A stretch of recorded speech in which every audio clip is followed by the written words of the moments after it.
कोई जरूरत नहीं पुलिस को मेरे दरवाजे पर बुलाने की। मगर बड़े भैया ये रवि, मैं अभी तक मरा नहीं हूं। घर की छोटी मोटी उलझने मैं खुद सुलझा सकता हूं। साहब ने डांटी है, अभी का भी डांटी है। अरे छोटी मालकिन के गहने चोरी हो गए और ये लोग हम पर शक कर रहे हैं। ये लोग सोच रहे हैं कि वो गहना हम कहीं बेचा है।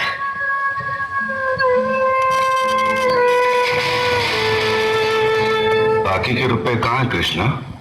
क्या क्या पूछा आपने साहब जी? मैं पूछ रहा हूं कि बाकी के रुपए कहां है? ये आप पूछ रहे हैं साहब जी अपने कृष्णा से? देखो कृष्णा, गलती हर इंसान से होती है। तुम मुझे सही सही बता दो कि गहने तुमने कहां बेचे, मैं तुम्हें कुछ नहीं कहूंगा। अब कहने के लिए बाकी ही क्या है साहब जी? एक छोटा सा सवाल पूछ के आपने बहुत कुछ कह दिया है साहब जी। कृष्णा, बात को आगे मत बढ़ाओ। बात आगे बढ़ चुकी है साहब जी, बात आगे बढ़ चुकी है। अब तो आप पुलिस को ही बुलाइए। वो जब हमें कुत्ते की तरह मार मार के हमसे पूछेगी ना, अब तो हम तभी बताएंगे कि हम मैंने कहां बेच कर आए साहब जी।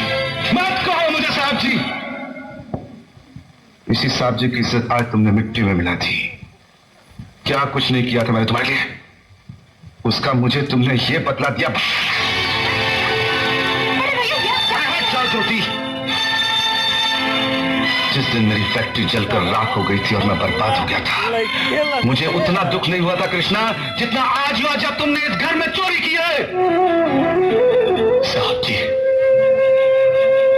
बचपन में जब हमारे माँ बाप मर गए थे ना और हम अनाथ हो गए थे ना, तब भी हमें इतना दुख नहीं हुआ था जितना दुख हमें आज हुआ है जब आपने हमें चोर कहा साहब जी। आपने हमें चोर कैसे कहा साहब जी? और ज्यादा सफाई देने की जरूरत नहीं है। दूर हो जा, मेरी नजरों से दूर हो जा। निकल जा इस घर से। अरे इस घर से ही क्या, इस गांव को ही छोड़कर चले जाएंगे। अरे मुंह जनाब का क्या है, काट लेंगे अपनी जिंदगी कहीं भी। इतने साल इस घर में बेफिक्री से ये समझकर काट लिए कि साहब जी का हाथ है हमारे सर पर। हमको क्या परवाह की थी बात की, मगर नहीं, अब हम जान गए कि इस दुनिया में अनाथ का कोई नहीं होता। हम जा रहे हैं साहब जी और इस घर में कभी नहीं आएंगे। अभी निकल जा। दोबारा इस घर की दहलीज में कदम भी रखा तो मेरा मरा हुआ मुंह देखेगा तू। अरे नहीं नहीं नहीं, मुझ नौकर के लिए अपने दिल को दुख देने की कोई जरूरत नहीं। मैं कदम भी नहीं रखूंगा यहाँ पर। जब गजब के नाग बजग में स्वार्थी भइल समाज हो, दुख में कहावा केहू संगतिया, ई दुनिया में आज हो।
छोड़ दे